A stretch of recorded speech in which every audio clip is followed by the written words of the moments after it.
Assalamualaikum warahmatullahi wabarakatuh. Berkenaan dengan evaluasi akhir semester Project Based Learning Manajemen Pemasaran, dosen pengampu Ira Rimanita, SP, MM, dengan kode dosen 412, Fakultas Ekonomi dan Bisnis Universitas Pakuan.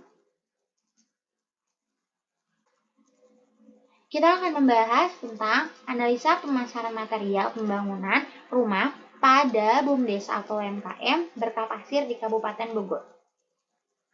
Sebelum memulai memaparkan hasil wawancara yang saya dapatkan, izinkan saya memperkenalkan diri terlebih dahulu. Nama saya Nadia Yulianti, NPM 036, semester 3 dari kelas A, Prodi Akuntansi.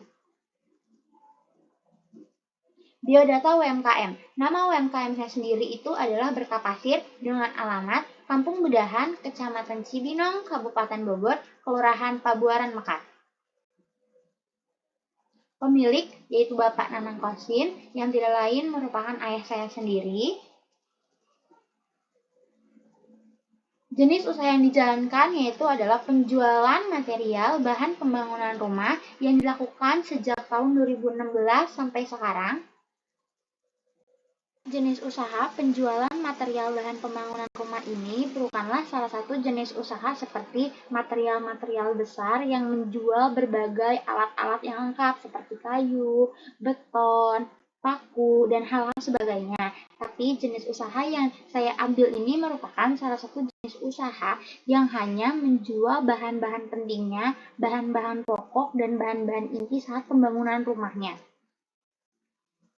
Berbagai kendala yang dialami selama berjalan usaha, yaitu yang pertama adalah berkurangnya jumlah pelanggan di musim hujan. Kalau misalkan di musim hujan itu, sedikit orang yang mau bangun rumah atau ngebenerin aspal dan lain sebagainya. Dan ada beberapa material yang dijual, itu tuh kurang cocok waktu musim hujan, yang mengakibatkan kualitasnya itu berkurang dan jadi kurang cocok untuk dijual lagi dan kurang bagus. Yang kedua adalah berkurangnya jumlah pelanggan menjelang hari raya. Hari raya seperti Lebaran, Idul Adha, Idul Fitri, itu termasuk hari raya yang mengakibatkan sedikit orang yang beli karena orang itu lebih fokus untuk menjelang hari rayanya dan bukan kebutuhan untuk benerin rumah dan sebagainya.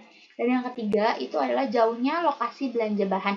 Di sini lokasi belanja bahannya itu termasuk jauh karena bahan yang dijual termasuk bahan yang berat, bahan yang sulit untuk dicari di tempat-tempat biasa yang mengakibatkan kita harus nyari di tempat yang cocok, sesuai kualitasnya, sesuai bahannya yang emang buat bangun rumahnya, dan itu termasuk jauh.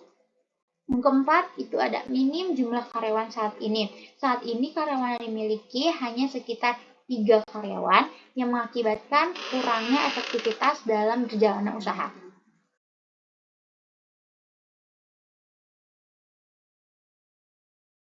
Yang dilihat pemilik sehingga memutuskan untuk membuka usaha ini, karena berawal dari pemilik yang merasa gak ada yang jual bahan bangunan nih di sekitar rumahnya dan ia mikir kayak susah nyarinya buat bangun rumah, dan juga kalau misalkan ada itu tergantung kayak bahannya itu mahal dan itu tidak sesuai kualitasnya juga dan gak bagus untuk rumah, sehingga dia sendiri berpikir bahwa kayaknya bagus nih kalau misalkan ini kita jadiin potensi buat bisnis kita sendiri, buat bangun bisnis yang emang lebih dekat di daerah sekitar dan kita juga bisa lebih menyesuaikan harganya dengan kualitasnya.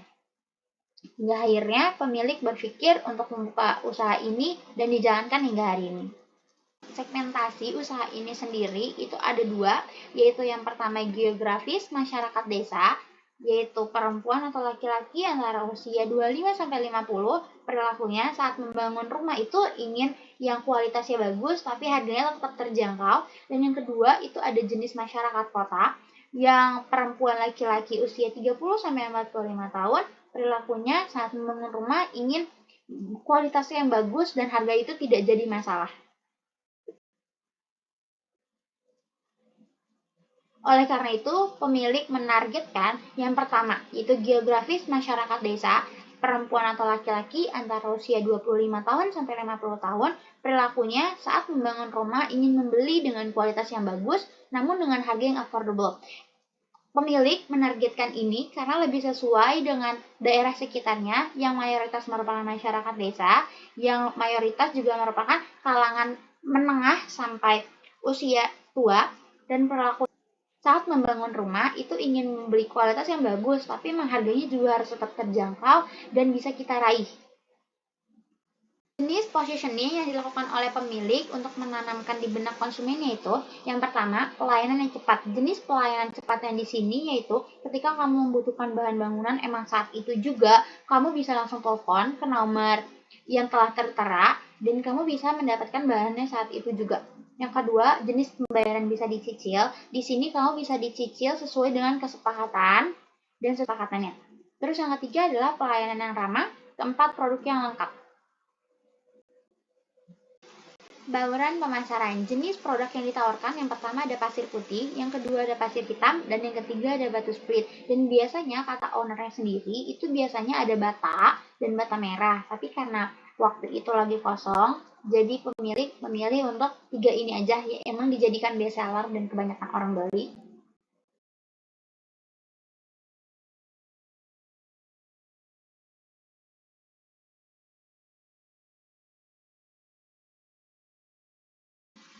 Promotion. Jadi jenis promosi yang dilakukan pemilik yaitu pertama adalah people around. Dia lebih berbicara dari orang ke orang untuk mempromosikan produknya. Seperti, tolong ya dikasih tahu nih lagi ada promo nih dan lain sebagainya. Yang kedua itu ada WhatsApp story. Itu lebih ke sharing kayak produk hari ini lengkap, ready, bisa diorder dan lain sebagainya juga.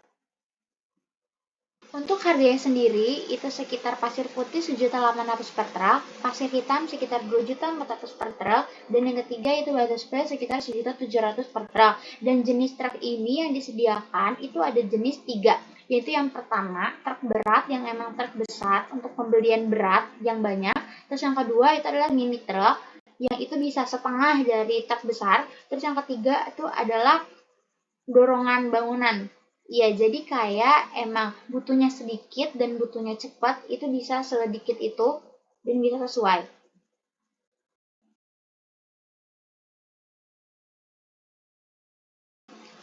Berikutnya itu ada place, itu tempatnya di Offline Place Pangkalan Pasir. Itu merupakan di sekitaran Cibinong, Bogor. Itu patokannya dekat perumahan dan itu tempatnya merupakan tempat yang sangat strategis. Jadi benar-benar di pinggir jalan. Jadi kalau emang orang butuh, dia langsung kelihatan banget sestrategis itu.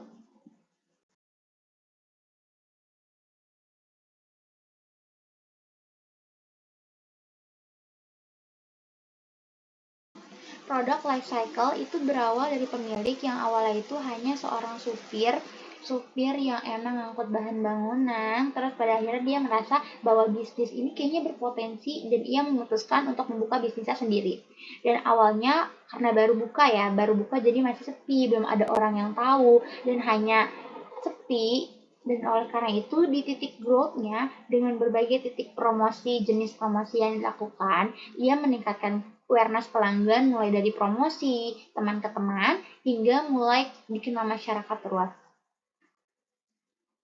Di titik maturity-nya itu ketika udah banyak pelanggan yang mulai percaya akan kualitasnya, jenis produknya, akhirnya ia memilih untuk beli, terus akhirnya mempromosikan sendirinya yang mengakibatkan mulai banyak produk yang terjual, banyak pelanggan yang mulai balik lagi hingga 5 tarikan truk sehari bisa mencapai 8 tarikan truk sehari. Dan di titik decline itu karena awalnya emang usahanya belum ada orang yang buka dan pada akhirnya ia merasa udah banyak saingan nih yang muncul dan banyak pelanggan yang emang udah mulai beralih dan tersebut. Jenis strategi pemasaran yang dilakukan yaitu defensif, dikarenakan dia memilih pelanggan tetap. Kalau misalkan pelanggan tetap, ia berpikir kalau misalkan pelanggan tetap itu ia udah tahu jenis kualitasnya, udah tahu berbagai harganya, terus udah ngerasa udah deket dan mudah untuk berkomunikasi juga yang mengakibatkan kita juga jadi lebih nyaman ordernya. Sehingga pemilik berpikir untuk terus mengembangkan bisnisnya dengan terus meningkatkan kualitasnya untuk membuat pelanggan lama tuh tetap merasa puas dan nggak pindah kemana-mana. Sekian hasil presentasi saya untuk analisis UMKM atau BUMDesa untuk tugas analisis marketing manajemen. Kurang lebihnya mohon maaf, mohon kritik dan sarannya. Assalamualaikum warahmatullahi wabarakatuh.